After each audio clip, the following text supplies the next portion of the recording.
this was just a little flight to try to check and make sure that when I crashed this thing yesterday that it actually still functions. And this one, just kind of wanted to get a little bit of a tester to make sure that it was okay. At one point, I actually do go ahead and take a little bit of a distance jaunt here, but this one we're just kind of circling around, making sure that the video transmitter is cool and that I realign the pagoda discs correctly and that the onboard video doesn't suck too bad. I'm also flying this particular quad overweight at this point. It's got a 2650 4S on it and it's just a 6-inch quad. So I've got a lot of battery on top of this thing, and it kind of shows it's a little wobbly, but I just kind of wanted to do it for time and distance and got a pretty good flight time out of it. I got, I think it was close to 8 minutes on this particular flight, but it kind of goes to show you the difference between a 6-inch and a 7-inch quad. I have this exact same battery on a quad that I flew a little bit later, similar weights. In fact, the other one may actually be a little bit heavier, but it's a 7-inch, and that one actually ran a full 12-minute flight with the exact same battery. So there's a little bit to be said for 6-inch versus 7-inch versus 5-inch. There's, you know, there's just no match for inches. That might be a bad thing to say.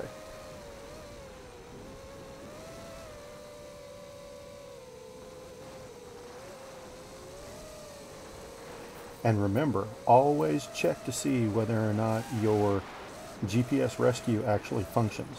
Make sure you go out past your descent distance by at least 100 yards and then flip that switch and make sure that the GPS rescue works, because it would really suck to have to walk all the way out, way past your radio receiving distance just to pick up a quad that you neglected to check the GPS rescue on.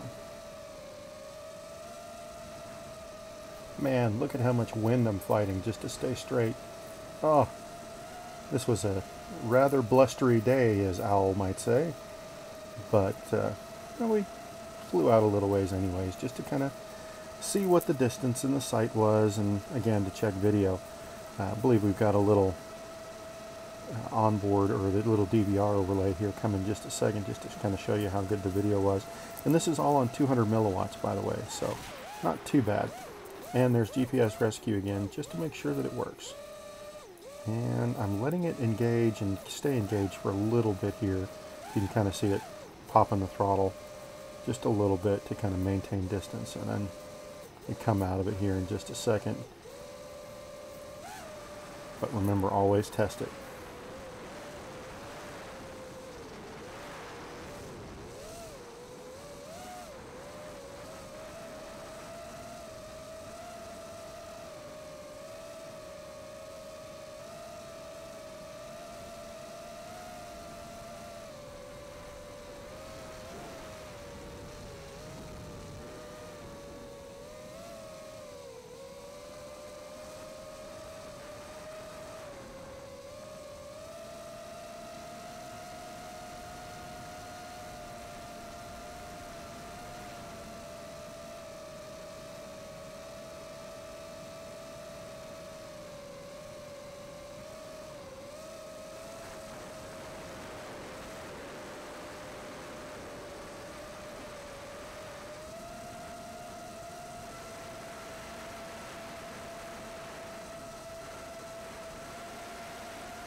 and I swear, one of these days I am going to get a close-up look at these buildings over here.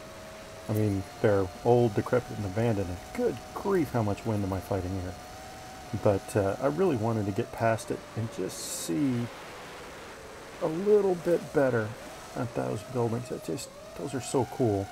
Those old abandoned, like a farm barn or something like that. Just, I want to see it. I want to see it up close. I might have to take my Mavic out there so that I can get a little bit better look at some point.